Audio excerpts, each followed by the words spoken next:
नमस्कार किसान साथियों, आज हम बात करेंगे इस सीजन में बड़े ही प्रचलित रहने वाले फंगिसाइड परागसर के बारे में।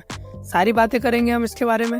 इसे कब डालना है, कितना डालना है, इसके फायदे, इसके नुकसान, कितनी बार डालना है, जैसी सारी बातें। तो चलिए एक एक करके सारी बातें शुरू करते हैं। दोस्तों, परागसर जो कि BASF कंपनी द्वारा बनाया जाता है, ये बड़ी ही जानी मानी कंपनी है। दोस्तों, परागसर 2 टेक्निकल से मिलकर बना है। पहला है फ्लोएक्सोपायरेक्साइड 167 ग्राम प्रति लीटर और दूसरा है पायरोक्लोस्ट्रोबिन 333 ग्राम प्रति लीटर। अगर दोस्तों हम बात करें कि ये कैसे काम करता है, तो दोस्तों इसमें जो पहला टेक्निकल है फ्लोएक्सोपायरेक्साइड, ये सिस्टमिक रूप से काम करता है। दोस्तों, ये फंगस के रेस्पिरेटरी सिस्टम को ब्लॉक कर देता है, यानी कि उसके सांस लेने की नली को चोक करके उसके खत्म कर देता है और साथ में जो आगे आने वाली फंगस है उस पर भी रोकथाम करता है। इस प्रकार जो दूसरा टेक्निकल है पायरोक्लोस्ट्रोबिन, दोस्तों ये भी सिस्टमिक फंगिसाइड है जो कि फंगस को खत्म करता ही है, साथ में टॉनिक के रूप में भी काम करता है, जो कि हमारी फसल की पैदावार बढ़ाने में कारगर है। दोस्तों, इसको बनाने वाली कंपनी क्लेम करती है कि ये पहला ऐसा फंगिसाइड है जो कि टॉनिक का भी काम करता है। दोस्तों, अगर हम इसके डोज की बात करें तो इसका डोज सोयाबीन की फसल में 120 ml प्रति एकड़ रहता है। कई किसान भाई ज्यादा उपज लेने के चक्कर में इसे ज्यादा भी डाल देते हैं। दोस्तों, ऐसा आपको बिल्कुल नहीं करना है। जितनी कंपनी का डोज है उतना ही आपको इसे डालना है। दोस्तों, कंपनी क्लेम करती है कि डालने के 20 से 22 दिन तक इसका असर रहता है, यानी कि ये हमारी फसल को 20 से 22 दिन तक सभी प्रकार की फंगस से आजादी दिलाएगा। अगर इसकी स्प्रे करने के समय की बात करें तो दोस्तों इसे सोयाबीन की फसल में कर्रे बनने के टाइम पर स्प्रे करना है। इसी समय ये बेस्ट काम करेगा। इसका कारण ये है दोस्तों, क्योंकि इसी समय सोयाबीन की फसल में सबसे ज्यादा फफूंद जनित बीमारियां आती है। अगर हम कुछ बीमारियों की बात करें, जैसे कि फ्रॉग आई लीफ स्पॉट, जिससे हमारी पत्तियों पर कुछ इस प्रकार के छोटे छोटे धब्बे बन जाते हैं, ये बीमारी ज्यादातर R3 से R5 स्टेज तक आती है। दोस्तों, R3 R5 स्टेज फूल से कर्रे बनने तक की स्टेज होती है।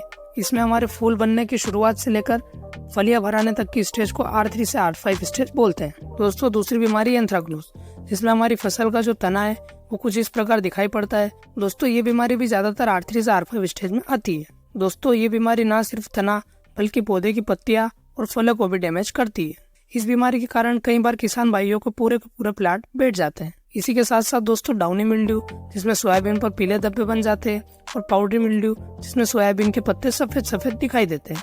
ये सारी बीमारी पर परागसर बड़े ही अच्छे रूप से काम करता है। ये जितनी भी बीमारियां है, ये हमारी फसल की पैदावार को लगभग 30 से 40% तक कम कर देती है। इसलिए दोस्तों हमें सोयाबीन की फसल में परागसर का उपयोग जरूर करना है। दोस्तों, जो अभी आपको स्क्रीन पर प्लाट दिख रहा है, ये पिछले साल का है, जिसमें एक साइड परागसर फंगिसाइड का प्रयोग किया गया था और दूसरी साइड नहीं किया गया था, जिसमें आप फर्क साफ तौर पर देख सकते हैं।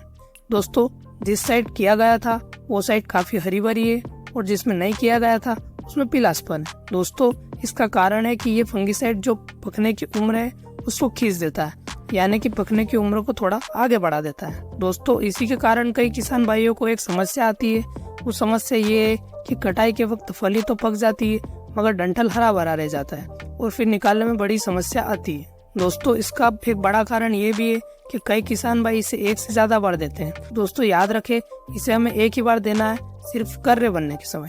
कई किसान भाई इसे कर्रे बनने के टाइम भी देते हैं और फली भरने के बाद अंत में स्प्रे भी कर देते हैं। तो दोस्तों याद रखें, आपको ऐसा बिल्कुल नहीं करना है। अगर आपकी फसल में इसके छिड़काव के 20 दिन बाद वापस फंगस का अटैक आता भी है, तो मार्केट में कई और भी फंगिसाइड उपलब्ध है जिनका आप उपयोग कर सकते हैं। दोस्तों, इसको एक से ज्यादा बार इस्तेमाल करने का ये भी नुकसान है कि ये हमारी फसल में जो दाना रहता है उसको भी बड़ा करने का काम करता है, और अगर एक से ज्यादा बार इसका इस्तेमाल करेंगे तो दोस्तों वो लिमिट से ज्यादा फूलेगा और कई बार तो उसके फटने की भी समस्या आने लगती है। और ऐसी स्थिति में दोस्तों उस बीज को आप बुआई के वक्त भी वापस इस्तेमाल नहीं कर सकते हैं, क्योंकि दोस्तों उसके अंकुरण की क्षमता भी कम हो जाती है। इसीलिए दोस्तों आपको इसका एक ही बार इस्तेमाल करना है।